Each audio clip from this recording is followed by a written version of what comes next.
I've told my daughters, granddaughters, from the time they were old enough to understand what I was saying, and I mean it, there's not a single thing a man can do that a woman can't do as well or better.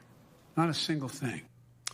Including having summits on empowering women. If your name is Bill Clinton, I'm sure our next guest is going to have an opinion on that. But we have to discuss the president's first presser in 65 days. Before we get to that, guys, you are within striking distance of our target of $40,000 for the children starving in our hemisphere. Please, this is the only thing we can do right now, as we're out of power, to take the pressure off the border, to stop those parents handing their children into the clutches of the coyotes.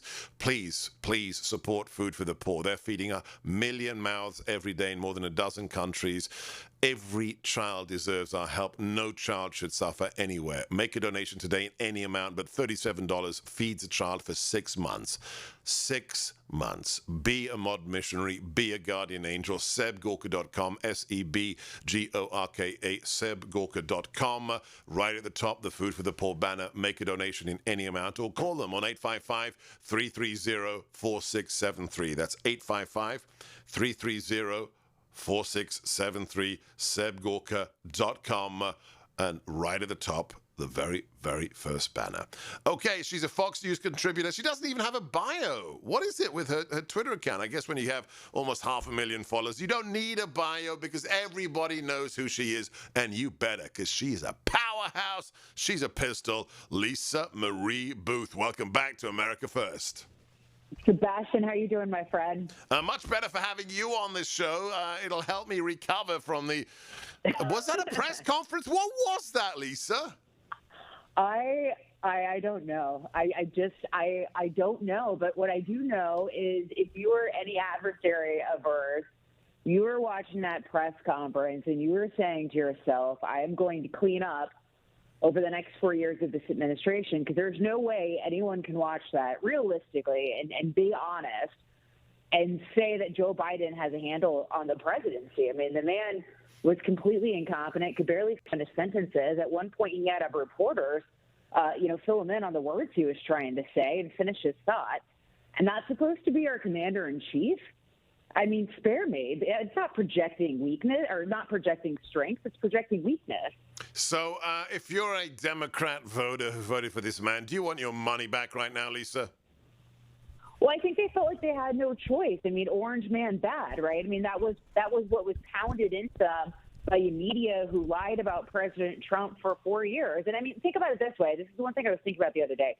So you had President Trump that got more than half of our Middle East peace deals that we've ever had in the United States or the history of the United States of America in one term. Yeah. Barely got any attention at all. Barely any attention. And then Joe Biden adopts dogs, and that makes like national news, right? So I mean, that's what we're up against as conservatives. I mean, it's absolutely ridiculous. They lie, and not only do they lie, but they don't give credit where credit is due. So I don't know if they're going to regret it. However, I do think that a lot of suburban moms, I think a lot of Republicans that maybe voted for Joe Biden or sat this one out, I think they're going to regret it. Now, I have to ask you, because he did reveal something in that press conference. So not only has he given Kamala Harris this utter political career killer of being the point person for the border, he said, I'm going to run again. Hang on a second. I thought he said he was going to be a one-term candidate. How do you are such a keen observer of all matters political and outspoken. How do you think the institutional Democrat Party, Nancy, Chuck, and everybody else reacted when he said, yeah, I'll be around for another 7 years?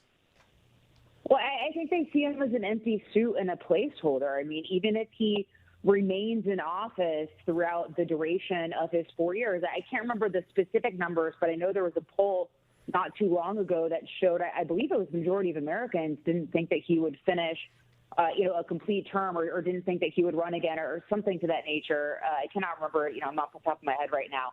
But basically, I mean, this is an assessment that a lot of Americans have of the feeling that he's not going to run for office again if he even finishes this term. I mean, he clearly is not up to task for the job. So I would be willing to bet the House that he doesn't want to run for re-election in 2024. But your point about what he's doing with Kamala Harris is really interesting because he's setting her up for failure. Yes. I mean, because he already reversed the policies that were working with President Trump were made in Mexico, the safe third-party agreements with the Northern Triangle countries. A lot of the things that President Trump was doing were working. And now he's putting her in charge of, after reversing all these successful policies. You're right. I mean, he's setting her up for, it's kind of a hit job. Yeah, I want to know who's behind it because I don't think Sleepy Creepy came up with that by himself. We're talking to Lisa Marie Booth. Follow her on Twitter right now, Fox News correspondent. Lisa, I played that that audio at the top for a reason, with Biden lecturing us that there's nothing a man can do better than a woman. And old sexist that I am, I want to see the figures for how many women there are as deep sea oil rig welders and how many women there are in the coal mines. But let me ask you, as a woman, let me do a little bit of identity politics here. When he said there's nothing a woman can do, there's nothing a man can do better than a woman, was he also referring to the fact that Kamala has agreed to meet with Bubba Bill Clinton tomorrow to talk about women's empowerment? Is that the person you'd ask about women's empowerment? Of course not. And it just shows how full of it. I said this last night on Sean Hannity's show. On Hannity, I was saying that, look, Kamala Harris would probably sit down with Charles Manson to talk about human rights if he were still alive today, because it's all about power for this woman. And I actually think we should be very, very concerned about Kamala Harris. I would much rather have, Joe Biden is empty suit. Clearly there are people behind the scenes running the show. But Kamala Harris is calculating. Yeah. And she is entirely motivated by power, so much so that she could call Joe Biden essentially, a racist, sexual harasser, and then sign up to be his VP and basically accuse Brett Kavanaugh of, gang rape and being a sexual abuser when obviously there was no evidence to support that, but is sitting down with Bill Clinton, who's been credibly accused of rape, credibly accused of a number of things, and took advantage of an intern, which is, an undeniable fact. Yeah. But she's going to sit down with him to talk about women's rights. This woman has no soul. She has no integrity.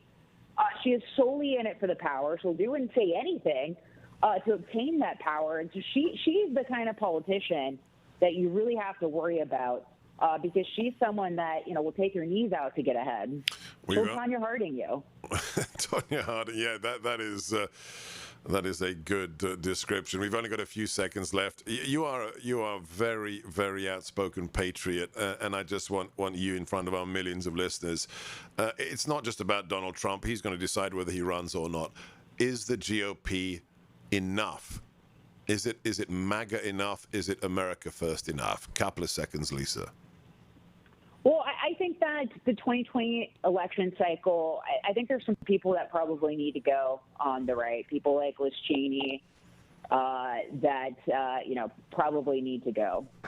I think they've... I don't think they diplomatically put, Liz Cheney needs to go, and I want to see somebody called Lisa Marie Booth run. Now that would be exciting. God bless you. I'm Sebastian Gorka. This is America First and the Salem Radio Network. Your call's next.